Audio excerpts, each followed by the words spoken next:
স্বাগত চ্যানেলস এর নিয়মিত আয়োজন অর্থনীতির কথায়। অনুষ্ঠান সঞ্চালনায় আপনাদের সাথে আছি আমি ফুলেল চৌধুরী এবং স্টুডিওতে আজকে আমাদের সাথে দুজন অতিথি রয়েছেন।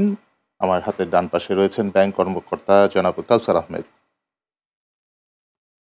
আমার হাতের বাম পাশে রয়েছেন জার্নালিস্ট জনাব জামাল উদ্দিন। দর্শক, আপনারা জানেন এই অনুষ্ঠানের মাধ্যমে আমরা অর্থনীতি, ব্যাংকিং এবং বাংলাদেশের ব্যবসা বাণিজ্য রিলেটেড নানা রকম বিষয় নিয়ে কথা বলে থাকি। তারই ধারাবাহিকতায় আজকে আমরা যেহেতু কিছুদিন আগে বাজেট হয়ে গেল, সেই বাজেট নিয়ে আলোচনা আজকে শুরু করতে চাই। বাজেট নিয়ে কথা বলা শুরু করতে চাই প্রথমেই জনাব জামাল উদ্দিন, আপনার সাথে। আপনি নিশ্চয়ই খুব কাছে থেকে পরিলক্ষণ করেছেন এবারে যে বাজেটটা হলো, প্রায় ৮ লাখ কোটি টাকার বাজেট। কি মনে হচ্ছে, কেমন হলো বাজেট? ধন্যবাদ আপনাকে এবং চ্যানেলসকে আজকের এই আলোচনার আয়োজন করার জন্য। আমরা নতুন যে বাজেটটি আমরা দেখেছি, যে বাজেটটির একটি চমৎকার বৈশিষ্ট্য আছে, সেটা হলো আমরা দীর্ঘদিন থেকে যেটা বলেছি যে বাজেটে যে কেবল বাজেটের আকার বাড়িয়ে আমরা বড় ব্যয় করব, এই ধরনের একটা আশা মানুষকে দেখানো। এবার এই জিনিসটা হয় নাই। এবার যেটা হয়েছে যে খুবই বাজেটের প্রবৃদ্ধি, মানে আকারের প্রবৃদ্ধি খুব কম হয়েছে এবং অর্থমন্ত্রী মহোদয় মনে করেছেন যে না, আমি বেশি আকার বাড়িয়ে যদি বাস্তবায়ন করতে না পারি, তার চেয়ে বরং আমি কম বাড়াবো, কম ব্যয়ের প্রজেকশন করব, সেটা বাস্তবায়নের চেষ্টা করব।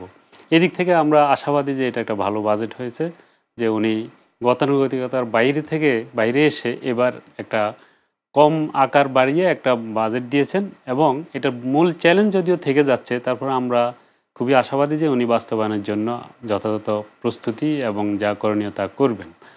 আচ্ছা, কিন্তু আপনার কথার মাঝে যদি আমি ছোট্ট করে একটু বলি যে গতানুগতিকতার বাইরে গিয়ে বাজেট বলতে আপনি যেটা বোঝাচ্ছেন যে সাধারণত বাজেটটা যেভাবে লাফিয়ে লাফিয়ে বাড়ানো হয় সেইভাবে বাড়েনি, মানে এটা হচ্ছে যে এখনো ৮ লাখ কোটিতে পৌঁছায়নি, ৩,০০০ কোটি টাকা কম আছে। বাজেটের ধরেন এখানে অনেকগুলো বিষয় কাজ করে, ধরেন IMF, ওয়ার্ল্ড ব্যাংকের কিছু সাজেশন থাকে, আর প্রতি বছর একটা গ্রোথ ধরেন ১৬-১৭% হারে একটা গ্রোথ ধরে বাজেটের আকারটা বাড়ানো হয়। যে আমি এটাও একদিক থেকে আবার আপনি এটা দুই রকম মন্তব্য আছে। একটা হলো যে আমি যদি আমার আশাটা বড় না করি, আমার যদি প্রক্ষেপণ বড় না থাকে, তাহলে আমি ব্যয় করব কিভাবে? আমার টার্গেটটা বড় থাকবে, স্বপ্নটা বড় থাকবে।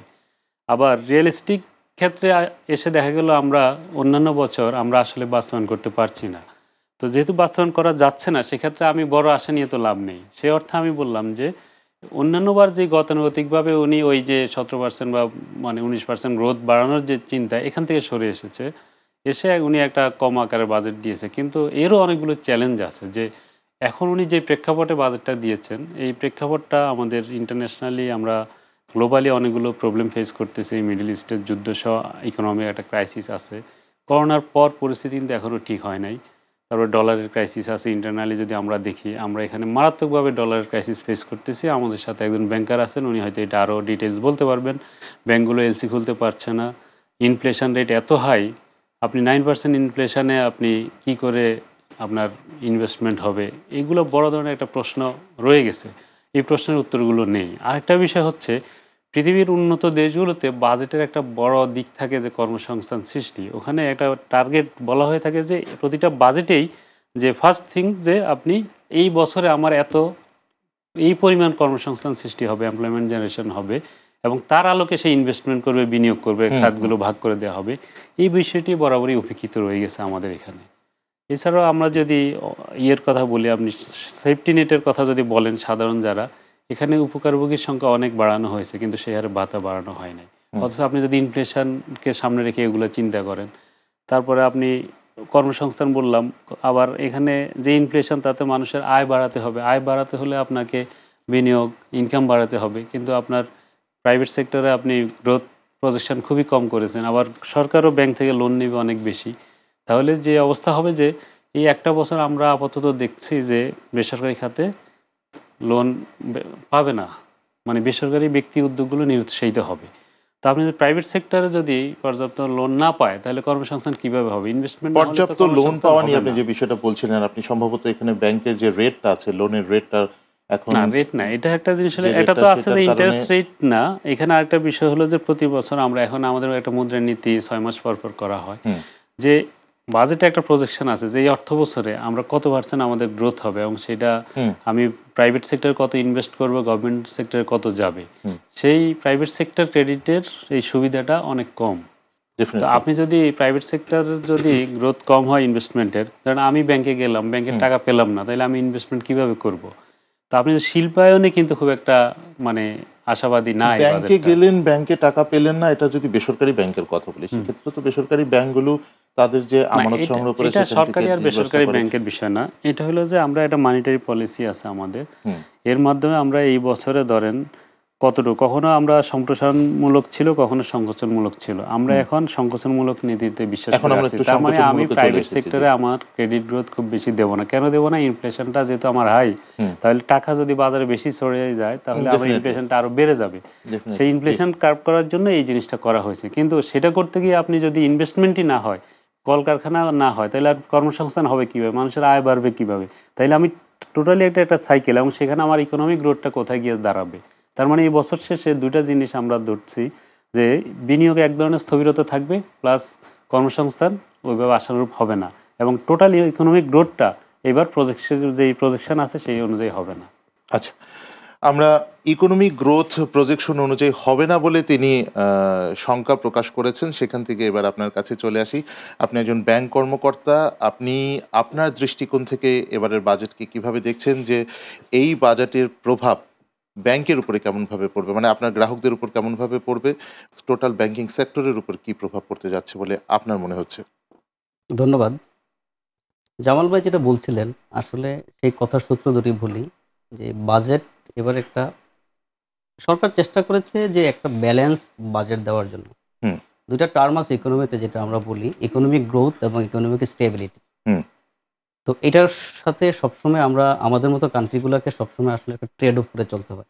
একদিকে যদি ইকোনমিক গ্রোথের কথা চিন্তা করি, ইকোনমিক স্টেবিলিটি কিছুটা বাধাগ্রস্ত হয়। এগেইন ইকোনমিক স্টেবিলিটি যদি আবার খুব বেশি আমরা করতে যাই, তাহলে ডেভেলপমেন্ট সেখানে বাধাগ্রস্ত হয়। এটার মধ্যে একটা ট্রেড অফ করতে হয়। তো এবারের বাজেটটা যেটা বলছিলেন জামাল ভাই, যে এটা এদিক থেকে সরকার চেষ্টা করেছে যে একটা সংকোচনমূলক নীতি অবলম্বন করে বাজেটটা প্রণয়ন করার জন্য। তো এটা একটা দিক গেল। আর ব্যাংকের যে ব্যাপারটা বললেন যে ব্যাংক কিভাবে বিনিয়োগ বাধাগ্রস্ত হবে, কি হবে? সেই প্রসঙ্গে একটু বলছি। এবছরের বাজেটের যে আকার সেটা সম্ভবত ৭,৯৭,২৯৫ কোটি, এরকম একটা ফিগার।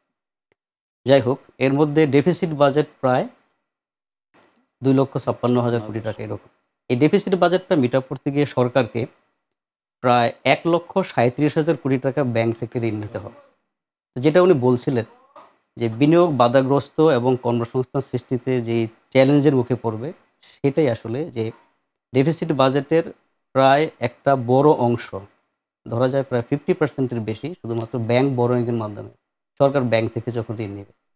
তো এই ঋণটা নেওয়ার ফলে যেটা হবে, প্রাইভেট সেক্টর ক্রেডিট গ্রোথ যেটা বলি আমরা, অর্থাৎ শিল্পায়ন এবং ক্ষুদ্র গোষ্ঠী অথবা ইনভেস্টমেন্ট, এটা একটু বাধাগ্রস্ত হবে। কারণ হলো ইকোনমি বর্তমানে এমনিও অনেকগুলো চ্যালেঞ্জের মুখে আছে। তার মধ্যে একটি চ্যালেঞ্জ হলো ইন্টারেস্ট রেট, যেটা আগে 9% এ যেটা স্থির ছিল, সেটা কিন্তু স্থির না, এখন ভেরিয়েবল রেট মার্কেট, অর্থাৎ আগের মতো ফিরে গিয়েছে। তো সেখানে আমরা এটা একটা চ্যালেঞ্জের মুখে পড়েছি।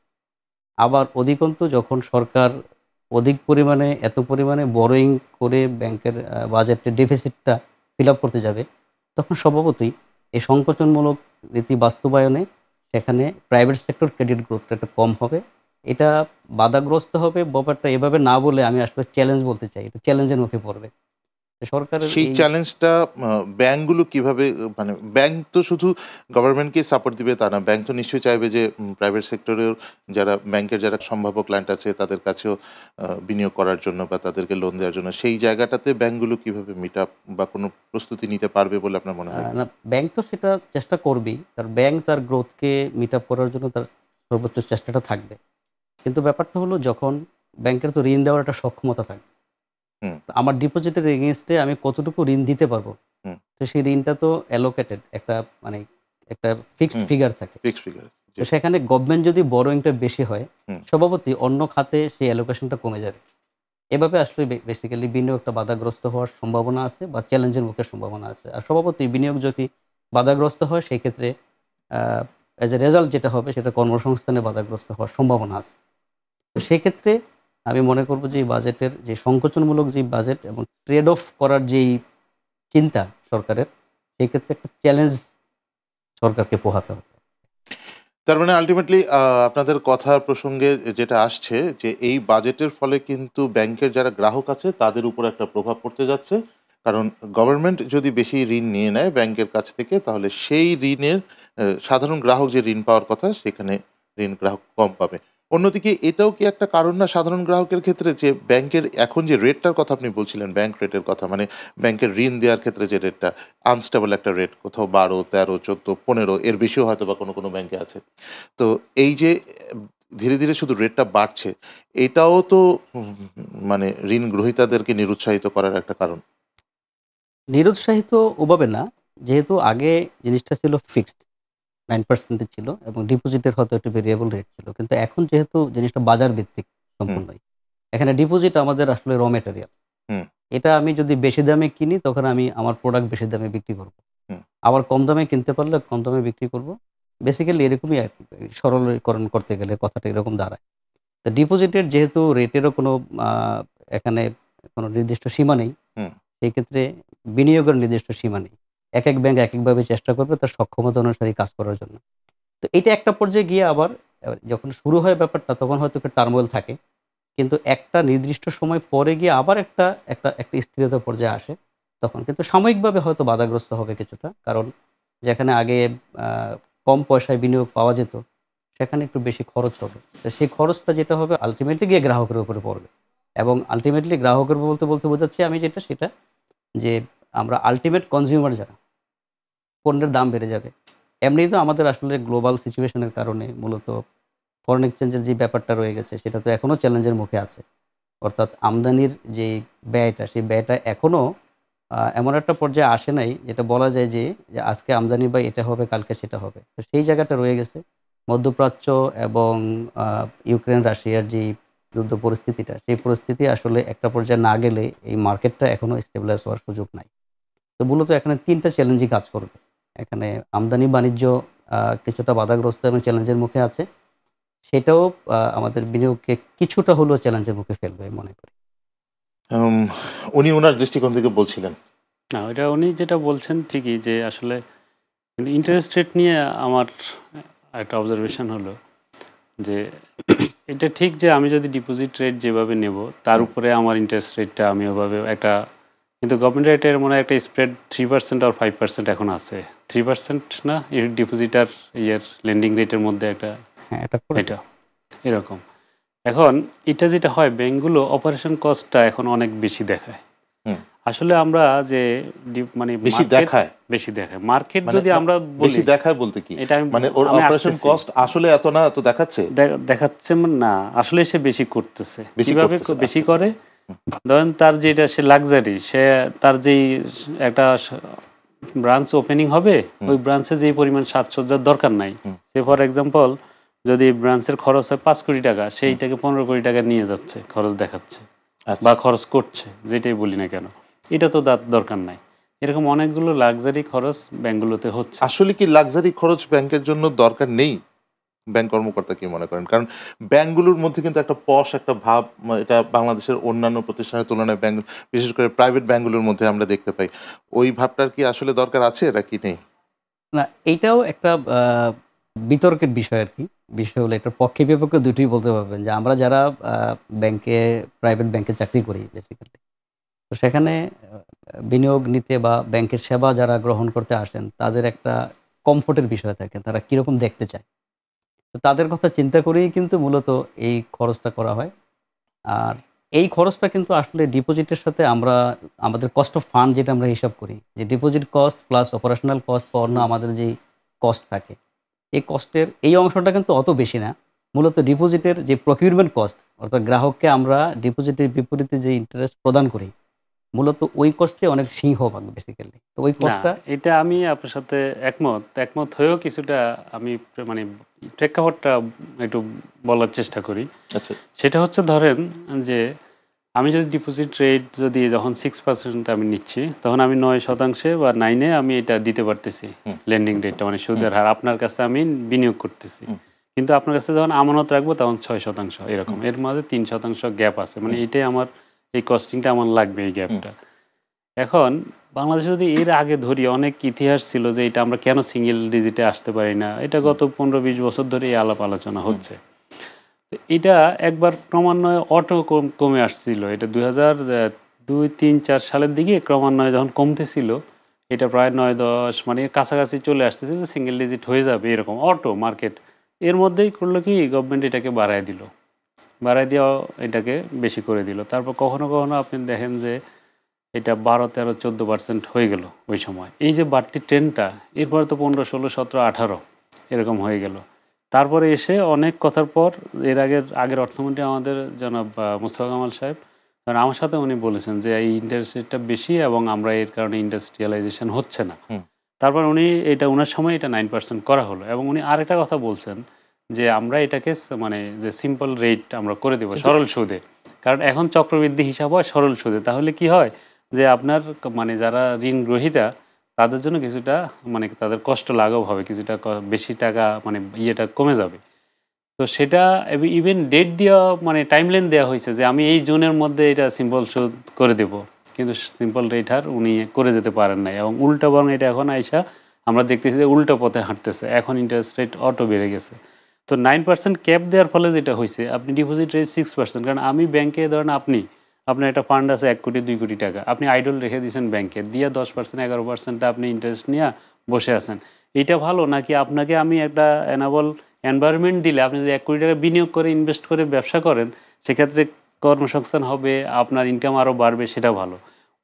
ওই কারণেই যে ইন্টারেস্ট রেট কমানো এবং ডিপোজিট রেটটা মানে কমে আনা দুইটাই। তো সেই জিনিসটা যখন হচ্ছিল তখন দেখা গেল যে না, আমাদের এটা ভালো লাগছে না, সামহাও আমরা এটা বাড়িয়ে দিচ্ছি। এখন এটা ইন্টারেস্ট রেটটা বাড়ানোর যে নেতিবাচক দিকগুলো আমি আপনাকে বলি। ধরেন একজন ইনভেস্টর, এই যে কয়দিন আগে আমাকে একজন ইন্ডাস্ট্রিয়ালিস্ট বলল যে উনি একটা ছোট ইন্ডাস্ট্রি দিছে আগরের, সিলেট অঞ্চলে সোনালী ব্যাংকের একটা লোন। এখন উনি যে 9% ধরে যখন এটা হলো, এখন তো এটা 13-14-15 হয়ে যাবে। এখন ইন্টারেস্ট রেটও বাড়লো, এদিক দিয়ে আপনার এনার্জি প্রাইস বেড়ে গেল, আবার এনার্জি আপনি গ্যাস বিদ্যুতের আপনার সাপ্লাই নাই ঠিক মতো, এখন ওনার মেশিন চলবে না। তাহলে এই যে ওই গ্যাপটা আবার এখানে, তাইলে উনি এরপরে ইন্ডাস্ট্রি, ওনার একটা প্রজেকশন ছিল না যে আমি 5 ইয়ার্সে এইভাবে যাবো, ব্যাংকের লোন শোধ করব, এত টাকা আমার সেল গ্রোথ হবে বছরে, এরপর আমি এইভাবে আর্ন করব। এখন তো কোনো প্রজেকশন কাজ করবে না, তাইলে উনি কি করবে? এখন উনি বন্ধ করে বসে থাকবে, এছাড়া ওনার কোনো উপায় নাই। কারণ উনি তো নিজের জমি বন্ধক দিয়ে করছে, এখন তো ওই জমি বিক্রিও করে এটা বের হতে পারবে না এখান থেকে। ইন্টারেস্ট রেটটা গেল এই একটা দিক। ইন্টারেস্ট রেট আলটিমেট সিনারিওটা কি দাঁড়ালো তাহলে? এখানে সিনারিওটা হচ্ছে যে ইন্টারেস্ট রেট বেড়ে যাওয়ার কারণে এবং এনার্জি কস্ট বেড়ে যাওয়ার কারণে ওনার ইন্ডাস্ট্রি চালানোর খরচ বেড়ে যাওয়ার কারণে ওনাকে ইন্ডাস্ট্রি উপায় নাই, করে দিতে হবে। বন্ধ করা ছাড়া উপায় নাই। উনি কি করে চলবে? অন্য বাকি ইন্ডাস্ট্রিগুলো কিভাবে চলছে? মানে এটা তো একটা উদাহরণ দিচ্ছি, সব ইন্ডাস্ট্রিয়ালিস্টরা একই সমস্যায় ভুগতেছে। এক্সেপ্ট বড়রা, তাদের ক্ষেত্রে আলাদা। যেমন আপনি যদি বড় বড় ইন্ডাস্ট্রিয়ালিস্টদের কথা বলেন, তাদের মাল্টিপল ইনকাম আছে, তারা একটা প্রজেক্ট থেকে আরেকটা প্রজেক্ট আনতে পারে, অথবা তাদের জন্য ব্যাংক সবসময় উদার হস্ত।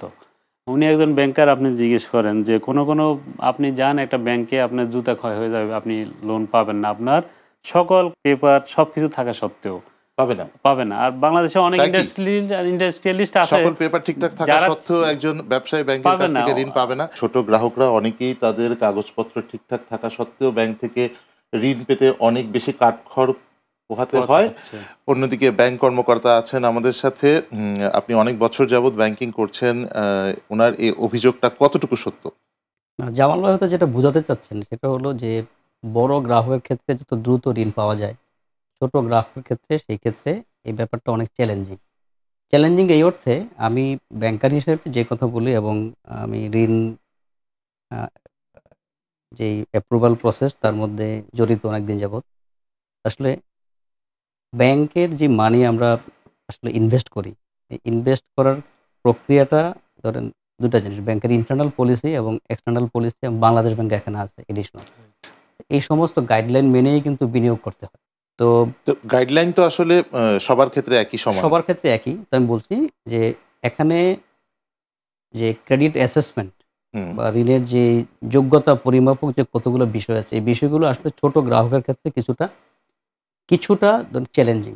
কীরকম চ্যালেঞ্জিং আমি একটা বলি, সবার জন্য এক, এবং আমরা যদি একটা বিশেষ বিষয় বিবেচনা করি। যেমন উনি যদি কোনো বিপদে পড়ে যায়, যেমন হ্যাঁ, একটু আগে বললেন যে হ্যাঁ, উনি যে উনি যেই কথা বলছিলেন, রাষ্ট্রীয় আহ, কিছু রাষ্ট্রীয় কাঠামো না, যেমন রাষ্ট্রীয় কিছু বিভিন্ন বিভিন্ন সিদ্ধান্ত কারণে পরিবর্তনের যেটাকে কারণে আমরা একজনের ব্যবসা যেটাকে আমরা বিপদের মুখে মার্কেট পড়ে রিস্ক গেছে। বলি আরকি। হুম। তো বাজার ব্যবস্থার কারণে যদি উনি কারণে কোনো স্ট্রেস সিচুয়েশনে পড়ে যায়, তখন উনি আসলে এখান থেকে কিভাবে উদ্ধার হন?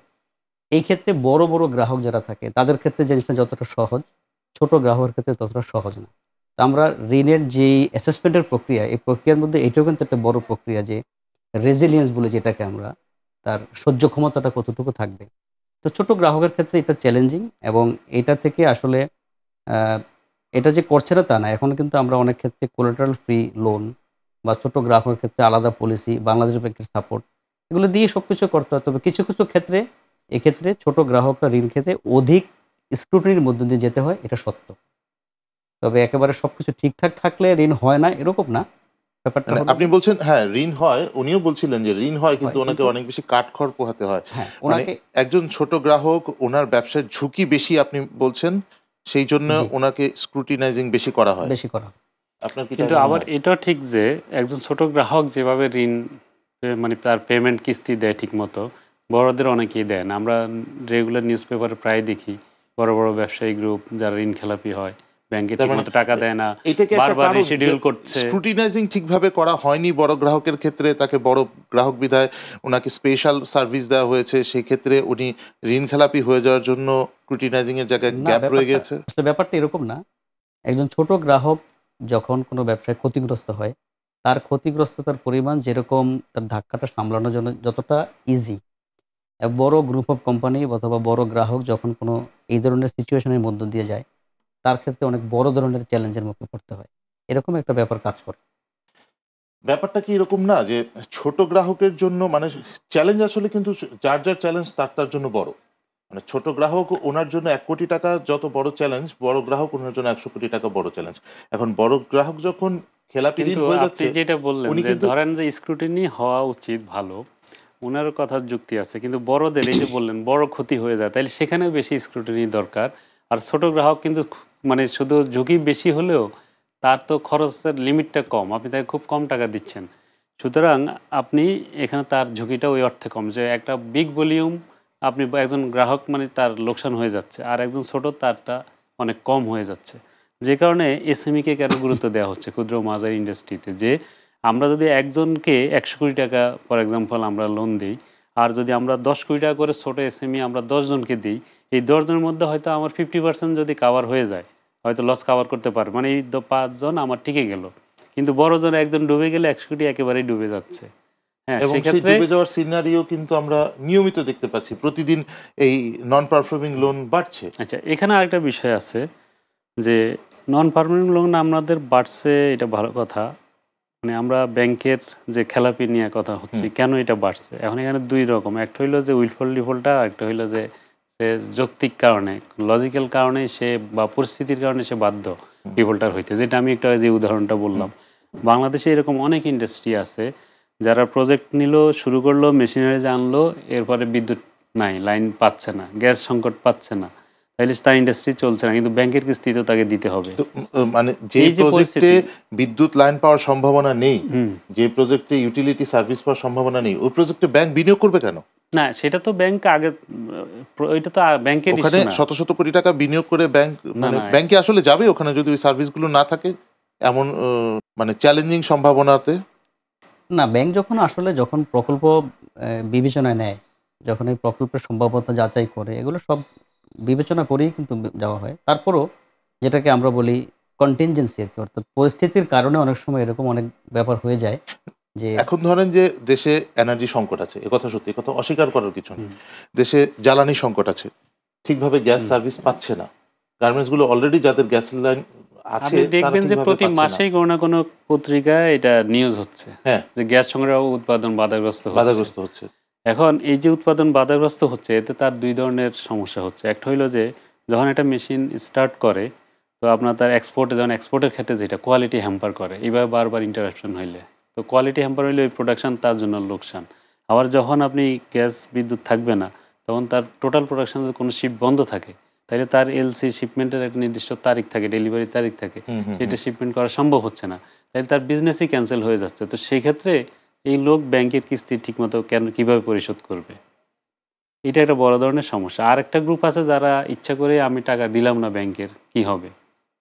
এরকম আছে কিছু উইলফল ডিফল্টার, যেটা আমরা প্রায় এটাও দেখি। তো উইলফল ডিফল্টার যারা, তাদেরকে ভালো করে ধরা উচিত, চিহ্নিত করা উচিত। কিন্তু সেই কাজটি আমার মনে হয় আমাদের, এটা যদিও এটা ওনাদের না, এটা সেন্ট্রাল ব্যাংকের একটা দায়িত্ব। সেখানে সেন্ট্রাল ব্যাংক কতটা দায়িত্ব পালন সঠিকভাবে করছে সেটা বেসিক্যালি সেন্ট্রাল ব্যাংক কিন্তু ব্যবসায়ীদেরকে টিকিয়ে রাখার জন্য, বাঁচিয়ে রাখার জন্য মাঝে মাঝে কিন্তু রিশিডিউল করারও অনেক সুযোগ এনে দিচ্ছেন। নাহলে ওনারা ডিফল্টার হয়েই যায়। সেই জায়গা থেকে ওনারা কিন্তু বের হয়ে আসছেন, রিশিডিউল করে করে বের হয়ে আসছেন। কিন্তু এই যে রিশিডিউল করে করে বের হয়ে আসছেন, আপনি ব্যাংকার একজন, আপনি সিনারিওটা অভিজ্ঞতায় কি দেখতে পাচ্ছেন গত 5 বছরে যারা ডিফল্টার হয়ে যেত, সেই ধরনের গ্রাহকরা রিশিডিউলের সুযোগ পেয়ে রিশিডিউল করে করে নিয়মিত গ্রাহকে রূপান্তরিত হয়ে গেছে। সেই গ্রাহকরা কি আসলেই ডিফল্টার থেকে বের হয়ে আসতে পেরেছে? আহ, মানে বেশিরভাগ গ্রাহকের কথা যদি ধরেন, বেশিরভাগ গ্রাহকই বের হতে পেরেছে পেরেছে? এটা মনে হয়। আবার ধরেন নোবেল করোনা ভাইরাসের যে ইম্প্যাক্ট, সেই ইম্প্যাক্ট থেকে কিন্তু এখনো অনেক কিছু বের হইতে পারে নাই। আর জামাল ভাই যে বলতেছিলেন যে উইলফুল ডিফল্টার বা ইচ্ছাকৃত খেলাপি এই সংক্রান্ত Bangladesh bank, central bank recently কাজ করছে। অর্থাৎ এখন উইলফুল ডিফল্টারের তালিকা তারা প্রস্তুত করছে এবং সেই অনুযায়ী ব্যবস্থা নিবে। এটা সমস্ত তফসিলি যে ব্যাংকগুলো আছে, ব্যাংকগুলোর প্রতি নির্দেশনা আছে এই তালিকা করে বাংলাদেশ ব্যাংকের কাছে পাঠানোর জন্য। সে ব্যাপারে কাজ হচ্ছে। কারণ ইচ্ছাকৃত খেলাপি এটা একটা বড় রোগ। তার মধ্যে আরো বড় রোগ হলো আসলে ইচ্ছাকৃত খেলাপি। তো এই যে বললেন উইলফুল ডিফল্টার একটা রোগ, এই রোগটা নিরাময় করার জন্য আপনারা কঠিন ব্যবস্থা কি নিচ্ছেন তাহলে? এই ক্ষেত্রে ব্যাংকের বিধিবদ্ধ ব্যবস্থা আছে। অর্থাৎ কি করতে হবে ব্যাংকের সেই পরিষ্কার গাইডলাইন আছে। এর মধ্যে যেমন লিগ্যাল প্রসিডিউরের কথা বলা আছে, সেটা নিচ্ছে ব্যাংক। অথবা আ সেটেলমেন্ট, আ এ পারস্পরিক সমঝোতার ভিত্তিতে কিছু কাজ করা, এগুলোও করা, মোরাল সুয়েশন করা, অন্যান্য সমস্ত প্রক্রিয়ার মধ্য দিয়ে কিন্তু ব্যাংক সবসময় যাচ্ছে এবং এটা একটা কন্টিনিউয়াস প্রসেস চলমান। তো বাংলাদেশ ব্যাংক ইদানিং যেভাবে সোচ্চার হচ্ছে, তো আমরা আশা করছি হয়তো ভালো একটা কিছু ফল আশা হবে এখান থেকে। লিগ্যাল প্রসিডিউরের কথা আপনি বলছিলেন। আপনি না, একজন জার্নালিস্ট হ্যাঁ, হিসেবে স্পেসিফিক যদি আপনি মনে করার চেষ্টা করেন যে ডিফল্টারদের বিরুদ্ধে ব্যাংক যে লিগ্যাল প্রসিডিউরগুলো নিয়েছে, সেখানে কতজন ডিফল্টার শাস্তি পেয়েছে বলে আমরা নিউজ দেখতে পাচ্ছি? এটা ডিফল্টার শাস্তি পায় নাই আমার মতে। যারা পেয়েছে তারা, উইলফুল ডিফল্টারদের কেউ শাস্তি পায় নাই। যারা পেয়েছে বা যাদের প্রজেক্ট বিক্রি করে দিতে হয়েছে, ব্যাংক তাদের বিরুদ্ধে সার্টিফিকেট মামলা করেছে, অর্থ ঋণ আদালতে মামলা করে তাদের জমি জমা সব নিয়ে গেছে।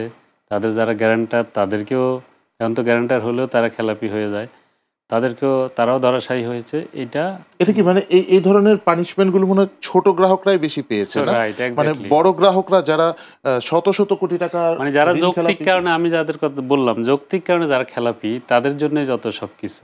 আর যারা ইচ্ছাকৃত খেলাপি হয়, তাদের বিরুদ্ধে এ পর্যন্ত আমরা দেখি নাই কোনো। এই মোটা দাগেই গড় অভিযোগটা কি আসলে কতটা? না, সেটা আসলে আ কথাটা যেভাবে আসছে, এটা বিতর্ক আছে এটা নিয়ে এবং এটা নিয়ে কথাবার্তা আছে। এটা দেশের ইকোনমিস্টরা এবং অ্যানালিস্টরা বলতে পারবেন আসলে এটার ব্যাপারে বেরিয়ে আসার জন্য আমাদের জি, কি করা উচিত। জি। আমাদের সাথে একজন ব্যাংক কর্মকর্তা রয়েছেন, একজন জার্নালিস্ট রয়েছেন। আমরা বাজেট নিয়ে যেহেতু অনুষ্ঠান শুরু করেছিলাম, আবারও একটু বাজেটে যদি ফিরে আসি। খুব সিম্পল একটা বিষয় এবার বাজেটে মানুষের চোখে ভীষণভাবে পড়েছে। আপনারা দুজনে হয়তোবা একমত হবেন। সাদা টাকা কালো করা এবং মানুষের ব্যক্তিগত আয়করের যে পার্সেন্টেজ, যেটা 25% ছিল 30% পর্যন্ত উঠে গেছে।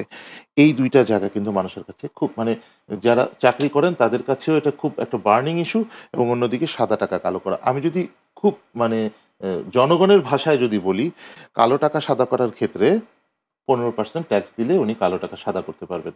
ইন দ্য মিন টাইম যারা সাদা টাকা উপার্জন করছেন তারা 30% ট্যাক্স দিতে হবে। মানে এইটা কি আসলে একটা বৈষম্য না? এটা একটা, ধন্যবাদ আপনাকে, একটা ভালো ইস্যু রেজ করেছেন। এটা আসলে শুধু বৈষম্য বলা যাবে না, এটা তো এক ধরনের অনৈতিকতা। যে আপনি, আমরা ঠিকমতো আয় করব এবং এটার উপরে আমরা 30% বেশি ইনকাম ট্যাক্স দেব। আর যারা, যেই টাকাটা অপ্রদর্শিত বা কালো বা যাকে, মানে এটা কি হয় যে এই ব্যাক জিনিসটা, এটাকে আমি শো করতে পারতেছি না, তার মানে কি আমার এই ইনকামটা অবৈধ, আমার ইনকামটা বৈধ না।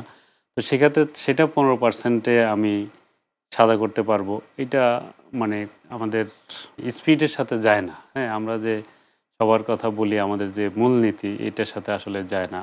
আর এটা তো প্রকারান্তরে কি হলো যে আপনি কালো টাকা বা অপ্রদর্শিত টাকাকে উৎসাহিত করা হলো যে না, এই ধরনের টাকা হলে আমরা এইভাবে কম ট্যাক্সে দিয়ে, কম রেট দিয়ে আমরা করে ফেলবো। আরেকটা বিষয়, আমাদের একজন মাননীয় সংসদ সদস্য এই বিষয়ে বরং আরও কমানোর জন্যও বলেছেন উনি সংসদে, যে এটার হার আরও কমানো উচিত। এখন কালো টাকা তাহলে মানে ওনার মেসেজটা হয়তো বা এমন যে মানুষের কাছে অনেক বেশি কালো টাকা আছে, সেগুলো সাদা টাকা হবে, এখানে এনবিআর আরো বেশি না, টাকা রাজস্ব পাবে। ঠিক ওইটা এই না। জায়গাটা থেকে এখানে মনে হয় এখানে উনি একটা বলছেন। বিষয় আছে যে ধরেন এইটার স্পিডটাই এরকম ছিল যে প্রতি বছরই প্রায় এটা নিয়ে আলোচনা হয় এবং এটা সুযোগ সরকার দেয় এই কারণে যে কিছু টাকা আছে, ধরেন এই টাকাটা যদি আপনি পড়ে থাকে বা বিদেশে পাচার হয়ে যায়, তার চেয়ে বরং যদি আমরা কিছু ট্যাক্স দিয়ে এটাকে বৈধ করি, সেক্ষেত্রে এটা দেশে ইনভেস্টমেন্ট হবে, এটার জন্য একটা মানে ইকোনমিতে আমরা একটা রেজাল্ট পাবো ভালো। কিন্তু দেখা গেছে এইটা আসলে এই রেটটা মানে গত কয়েক বছর ধরে আমরা দেখলাম এটা খুব বেশি না। এই যে আমরা এই সুযোগটা দেওয়ার পরও খুব বেশি টাকা সাদা হয় না। তো ওই স্পিড থেকে এটা মূলত দেয়া, কিন্তু এটা যেহেতু সাদা হয় না, তাহলে আমরা তো এটা উৎসাহিত না করে বরং এটা উল্টা হওয়া উচিত ছিল, যে যারা বৈধ সাদা 30%টা 15 হওয়া উচিত ছিল, 15টা 30 হওয়া উচিত ছিল, সেটা হয় নাই। আরেকটা বিষয় হচ্ছে যে আপনি সর্বনিম্ন আয়কর স্তরের যে কথাটা বললেন, যে এটা আমাদের এখন ইনফ্লেশন বিবেচনা করলে, সরকার কিন্তু বাজেটে অর্থমন্ত্রী মহোদয় বলেছেন যে ইনফ্লেশনের রেট বা আমরা সবাই জানি, তো সেটা বিবেচনায় আপনি যে 4.5 লাখ টাকা 3.5 লাখ টাকা আপনি করমুক্ত আয়সীমা রেখেছেন, এটা কিন্তু একেবারেই কম। এইটা ধরেন আপনি আমাদের পাশের দেশ, অন্যান্য দেশে এটা অনেক আরও বেশি। তো এইটা ন্যূনতম 5 লাখ হওয়া উচিত ছিল এবার, যে অন্তত 5 লাখ টাকা আপনি যদি ইনকাম করেন বছরে, তাহলে আপনি একটু করের আওতা আনতে পারেন। কিন্তু সেটাও আপনি যদি ধরেন যে মাসিক, যদি আপনি হিসাব করেন যে যে জীবনযাত্রার ব্যয় যেভাবে বেড়েছে, তাতে 5 লাখ টাকা বছরে আপনি ইনকাম করবেন, এইটা দিয়ে মাসে আপনার লেখাপড়ার খরচ, আপনার বাজার খরচ, মেডিকেল চিকিৎসা সব মিলে আপনি আসলে খুব বেশি টাকা না এই বাজারে। তো ইনফ্লেশনের সাথে এইটা সামঞ্জস্য রেখে এই সর্বনিম্ন আয়কর স্তরটা নির্ধারণ করা উচিত ছিল। আর উপরের দিকে যেটা হচ্ছে যে আগে ছিল সর্বোচ্চ 25, সেটা এখন 30 করা হয়েছে। তো 30টা দেখেন আপনি, মানে যেই লোকটা বিশেষত এর ফলে ইফেক্টেড হবে চাকরিজীবীরা। হ্যাঁ, ব্যবসায়ীদের ধরেন যে 30-35 তারা তো অন্য ব্যাপার, তাদের আয় থেকে এটা যাবে তারা। কিন্তু একদম যারা চাকরিজীবী, বিশেষত বেসরকারি চাকরিজীবী, যারা একটু ভালো বেতন পায়, মানে তাদের জন্য এই সরাসরি তারা এই বছরে টাকাটা 38 লাখ টাকা বেতন পাওয়ার মতো আসলে গভর্নমেন্ট স্যালারি তো আর সেভাবে না না, নয়। ব্যক্তিগত প্রাইভেট সেক্টরে অনেকেই আছে, কিছু কিন্তু কিছু প্রাইভেট সেক্টর আছে। তো তাদের উপরে এটা একটু আমি মনে করি যে যদি আপনি 15%-এর সাথে মিলান, এটা তো একেবারেই ইনজাস্টিস, এটা ঠিক না এভাবে। বরং এটা হবে কি, এখন অনেকেই এটা করতে পারে যে তারা একটা ফাঁক ফোকর খোঁজার চেষ্টা করবে, যে ঠিক আছে তাহলে আমার যদি ট্যাক্স এত বেশি হয়, তাহলে আমি কেমনি কত কম দিয়ে আমি পারা যায় বা পারবো কি না, এরকম। হ্যাঁ, এটা অনেক ওয়ে হতে পারে। অনেকেই মানে এক্সিস্টিং দেখা গেলো তারা হয়তো অফিসিয়ালি আপনাকে বেতন দিল এক রেট, সেটা হয়তো কমায় একরকম দিবে, বাউসারে বাকি টাকা পেমেন্ট করবে, নানা ওয়েতে দিতে পারে। বাংলাদেশে এই ধরনের সুযোগ যে একবারই মানে ফাঁক ফোকর খোঁজার চেষ্টা করবে, তাহলে কি হলো যে আমরা এখানে চাচ্ছি যে সবাইকে নেটের আওতায় আনা এবং সবাই যাতে এই জায়গাটা ট্রান্সপারেন্ট থাকে। তো সেখানে এমন কোনো উদ্যোগ নেওয়া বাঞ্ছনীয় নয় যে যেটা ফাঁক ফোকর খোঁজার চেষ্টা করবে। সে অর্থে আমি মনে করি এখনো সময় আছে, এটা রিভাইজ করে 25%-এ করে দেওয়া উচিত। জি, আপনি একজন ট্যাক্স পেয়ার, আপনার কাছে কি মনে হচ্ছে? না, আমি যদি ট্যাক্স পেয়ার হিসেবে চিন্তা করি, তাহলে জামাল ভাই যে কথা বলেছেন, এই কথা আমার জন্য প্রযোজ্য এবং এ ব্যাপারে আমিও সংক্ষুব্ধ। অর্থাৎ নিম্ন করের নিম্ন আয়সীমা এটা বাড়ানো দরকার ছিল। কারণ ইনফ্লেশনের কথা চিন্তা করে এখন মানুষের এই টাকা মানুষের ইনকামের কোনো বিষয় না। অনেক মানুষ এই টাকা ইনকাম করে এবং 30% এর যে ব্যাপারটা, এটাও আসলে দুঃখজনক আমাদের জন্য। 30% একজন চাকরিজীবীকে 30% ট্যাক্স দিতে হবে। এইটা আসলেই কি উনার উপর এটা একটা বার্ডেন বলে মনে হয় না নাকি? এটা বার্ডেন অবশ্যই মনে হয়। ৳১০০ য় ৳৩০ কর দিতে হবে। তো সেটা একজন ট্যাক্স পেয়ার হিসেবে অবশ্যই এটা আমার জন্য অনেক চ্যালেঞ্জিং এবং কষ্টদায়ক। তো সেটা আমরা আশা করছি বিভিন্ন ফোরামে কথাবার্তা হচ্ছে। সরকার এটা এখনো যেটা বললেন যে জি, এটা কারেকশন করার সুযোগ আছে, যাতে সবার কথা চিন্তা করে সুযোগটা করা হয়। জি। আমরা ছোট্ট আরেকটু কথা বলি। আমরা অনুষ্ঠানের প্রায় শেষের দিকে, কিন্তু তবুও ছোট্ট একটা ইস্যু কথা বলে আমরা অনুষ্ঠান শেষ করতে চাই। এই বাজেটে প্রতি বছরই দেখি বাজেট হলেই তারপরে সকল ধরনের পণ্যের দাম বাড়তে শুরু করে। এই বাজেটে বেশ কিছু পণ্যের দাম বাড়বে, আবার বেশ কিছু পণ্যের দাম যাতে কমে সে ব্যাপারেও পদক্ষেপ নেওয়া হয়েছে। কি মনে হয়, আসলেই কি এটা কমবে? তো আসলে প্রতি মানে বছর নিত্য প্রয়োজনীয় এটা পণ্যগুলোর দাম কিছুটা প্রতি কমানোর জন্য বছরই পদক্ষেপ তাই নেওয়া হয় হয়েছে। বাজেটের, যে কিছু প্রোডাক্টের দাম বাড়ে কমে, কিছু র মেটেরিয়ালস যখন ইন্ডাস্ট্রিয়াল র মেটেরিয়ালসের ডিউটি বাড়ে তখন এটার প্রোডাকশন কস্ট বেড়ে যায়। এবারও এর ব্যতিক্রম না, এটা আমরা নানাভাবে ব্যালেন্স করার চেষ্টা করা হয়তো। এখন এই ইন্ডাস্ট্রিগুলোতে একটা সুযোগ দিল, পরে আরেকটা ইন্ডাস্ট্রি আরেকটা সেক্টরে দেওয়া হয়, এগুলো একটু রিসাফল হয় মাঝে মাঝে। কিন্তু সবচেয়ে বড় বিষয় হলো আমাদের এখানে জিনিসপত্রের দাম যে খুব বাজেটের কারণে বাড়ে, এই পর্যন্ত আমাদের অভিজ্ঞতা খুব সেটা বলে না। মানে বাড়ে বলতে বাজেটের জন্য যদি ৫ টাকা বাড়ে কিন্তু বাজারে ৫০ টাকা বেড়ে যায়, এটা একটা ইস্যু। মানে ওই অ্যানালাইসিস, কস্ট অ্যানালাইসিস করে কেউ দেখে না যে আসলে কত। আমাদের এখানে আমাদের মনিটরিং এজেন্সি হয়তো আছে কিন্তু খুবই দুর্বল। যে আমাদের ধরেন সে একটা ইন্ডাস্ট্রিতে তার র মেটেরিয়াল যদি ডিউটি এবার ১৫% ছিল, এটাকে ২০ করা হলো বা ৩০ করা হলো, তাহলে বাড়তি যে এই ডিউটি ১৫% হলো ৩০ হইলে, তো সেটার জন্য যদি আমি এই কর ভারটা টোটাল হিসাব করে তার প্রোডাকশন কস্ট ধরে যে এটা আসলে এই মানে ফিনিশড গুডসটা এখানে কত টাকা যাবে তার বাজারে যাওয়া পর্যন্ত, কত টাকা হওয়া উচিত, এটা তো যারা প্রোডাক্ট বানায় তারা তো একটা রেট হিসাব করেই বানায় একটা গায়ের দাম এমআরপি লিখে দেয়। তো এই হিসাব করলে আমরা এটা বের করা খুব কঠিন না যে আসলে এই প্রোডাক্টটা কত টাকা হয়, কিন্তু সেই জিনিসটা আমরা এখানে পাই না। দ্বিতীয়ত আপনি একেবারেই নিত্য প্রয়োজনীয় যেগুলোর কথা বললেন সেগুলো নিয়ে আমরা হরহামেশাই রিপোর্ট দেখি। ধরেন সয়াবিনের আমদানি মূল্য কত, বাজারে বিক্রি হচ্ছে কত। কোনো কোনো ক্ষেত্রে তো বাণিজ্য মন্ত্রণালয় নিজেরাই দাম ধরে দেয়। তো বাণিজ্য নিজেরাই দাম, এই যে দামের ক্যালকুলেশনটা কিসের ভিত্তিতে হয় এটা নিয়ে অনেকে কোশ্চেন তুলছেন, ইকোনমিস্টরা কথা বলেন প্রায়ই। তো এই জায়গাটায় একটা গ্যাপ আমাদের আছে এবং এটা আসলে প্রপারলি আমার মনে হয় অ্যানালাইসিস করে এটা ঠিক করা উচিত। দ্বিতীয়ত আরেকটা ট্রেন্ড আমাদের এখানে আছে, এই বাজেট আছে মানে জিনিসপত্রের দাম বেড়ে গেল। এমনও আছে যে এই প্রোডাক্টের উপরে কোনো ডিউটি নাই, কোনো ভ্যাট হয় নাই, সেই প্রোডাক্টও বেড়ে গেছে।